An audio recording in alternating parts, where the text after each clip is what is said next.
भक्तजनों, माताओं, बहनों, सादर जय श्री कृष्ण। हमारे YouTube चैनल में आप सभी का बहुत बहुत स्वागत है। मैं हूं आपके साथ आचार्य धर्मेंद्र शास्त्री। सबसे पहले आपको और आपके पूरे परिवार को श्रावण सोमवार की बहुत बहुत शुभकामनाएं और बधाइयां। भगवान देवाधिदेव महादेव का भरपूर आशीर्वाद आप सभी के जीवन पर निरंतर बना रहे। आप सभी सुखी रहें, स्वस्थ रहें, व्यस्त रहें और मस्त रहें। आज हम आपको बताने जा रहे हैं कि 24 जुलाई यानी आज सावन का तीसरा सोमवार है। व्रत में आपको क्या खाना चाहिए, व्रत किस समय खोलना चाहिए तथा कितनी बार आप फलाहार कर सकते हैं या खा सकते हैं, नमक खा सकते हैं या मीठा खा सकते हैं, क्या खाएं क्या न खाएं, और गलती से भी ऐसी वस्तुओं का सेवन आपको नहीं करना चाहिए जिसको खाने से आपका व्रत भंग हो जाएगा या फिर व्रत आपका टूट जाएगा। आज 24 जुलाई को सावन का तीसरा सोमवार है और इस समय अधिक मास पुरुषोत्तम मास का पावन महीना चल रहा है और ऐसे शुभ समय में सावन सोमवार का व्रत रखना, पूजन करना करोड़ों गुना पुण्यदायी आपके लिए सिद्ध होगा। तो यदि आप सावन सोमवार का व्रत करते हैं तो इस व्रत के विधान के अनुसार आपको 3 प्रहर व्रत धारण करना चाहिए। 3 प्रहर का अर्थ होता है सूर्योदय से 9 घंटे तक आपको व्रत करना है और उसके बाद आप व्रत खोल सकते हैं। वैसे यदि नक्त भोजन आप करना चाहते हैं तो सूर्यास्त के पश्चात देर रात को आपको भोजन करना चाहिए। और यदि आप कोई दवाई लेते हैं, औषधि लेते हैं, तो ऐसे में आप सुबह के समय फल या फलाहारी वस्तु खा करके और दवाई का सेवन कर सकते हैं। किसी भी व्रत या उपवास में दवाई लेने की कोई मनाही नहीं होती है। और यदि आप भोजन करके व्रत धारण करते हैं तो उस हेतु आप रात को या 3 प्रहर व्यतीत होने के बाद भोजन तैयार करके भोजन ग्रहण कर लेंगे तो भी आपका व्रत माना जाएगा। यानी सावन सोमवार व्रत में एक समय भोजन करने का विधान हमारे धर्म ग्रंथों तथा पुराणों में बताया हुआ है। और यदि आप फलाहार करके व्रत करते हैं तो आप सुबह के समय एक बार पूजा पाठ करके फलाहार कर लेवे और उसके बाद रात्रि में भी आप चाहें तो फलाहार कर सकते हैं। यानी दोनों समय नमक भी खा सकते हैं और दोनों समय मीठी वस्तु भी आप खा सकते हैं। लेकिन ध्यान रखें, यदि आप भोजन करके व्रत करते हैं तो उस दौरान आपको कुछ चीजों को इस व्रत में नहीं खाना चाहिए। जैसे भोजन में लहसुन प्याज का उपयोग नहीं करना है, अभक्ष भक्षण मांस मदिरा का उपयोग भी आप अपने घर में बिल्कुल न करें, उड़द की दाल का उपयोग न करें, कटहल की सब्जी का उपयोग न करें, मसूर की दाल का उपयोग बिल्कुल न करें।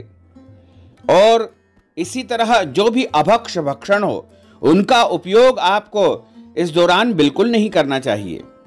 साथ ही यदि आप फलाहार करके व्रत करते हैं और दोनों समय फलाहार करते हैं तो उस दौरान आपको केवल और केवल फलाहारी नमक का ही उपयोग करना चाहिए। यानी सादा नमक, सफेद नमक का इसमें उपयोग नहीं किया जाता है। और जो फलाहार तैयार किया जाता है उसमें हल्दी का उपयोग बिल्कुल नहीं करना चाहिए। यदि आप दोनों समय फलाहार करके इस व्रत को धारण करते हैं तो आप शुद्ध और पवित्र फलाहार तैयार करके ही ग्रहण करें। और अगले दिन सुबह यानी 25 जुलाई मंगलवार की सुबह 6 बजे से लेकर के 8 बजे के बीच में आपको व्रत खोलना चाहिए या व्रत का पारणा करना चाहिए।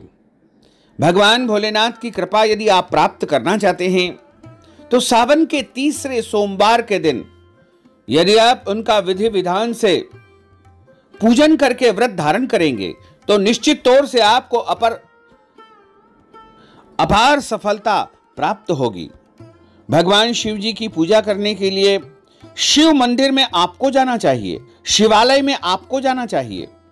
और जब हम शिवालय में जाते हैं तभी हमें पूरा पुण्य प्राप्त होता है। यदि आपके घर के आसपास कोई शिवालय या शिव मंदिर नहीं है तो आप अपने घर में भी शिवलिंग का या शिव जी का पूजन अर्चन कर सकते हैं। शिव महापुराण के अनुसार शिवलिंग का पूजन करना ही पुण्यदायी माना गया है। इस हेतु भगवान को जल से स्नान कराया जाता है और पंचामृत से स्नान कराया जाता है, दूध, दही, शहद, शक्कर और घी। इसके अलावा आप अष्टगंध के जल से स्नान कराएं, इत्र के जल से स्नान कराएं, भांग, भस्म और अक्षत के जल से स्नान कराएं, गुलाब जल से स्नान कराएं, गंगा जल से स्नान कराएं तथा भगवान भोलेनाथ को वस्त्र अर्पण करें। भगवान को सफेद वस्त्र अति प्रिय है। सफेद वस्त्र उनको अर्पण करें, जनेऊ जोड़ा चढ़ाएं। इसके बाद ही भोले बाबा को अक्षत चढ़ाएं। अक्षत हमेशा गीले करके ही अर्पण करना चाहिए।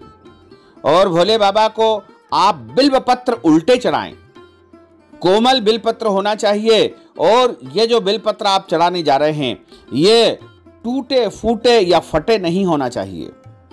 शमी पत्र चढ़ाएं, अकौवा, धतूरा और धतूरा के पुष्प चढ़ाएं तथा भगवान को धूप दीप दिखा करके भोग लगाएं।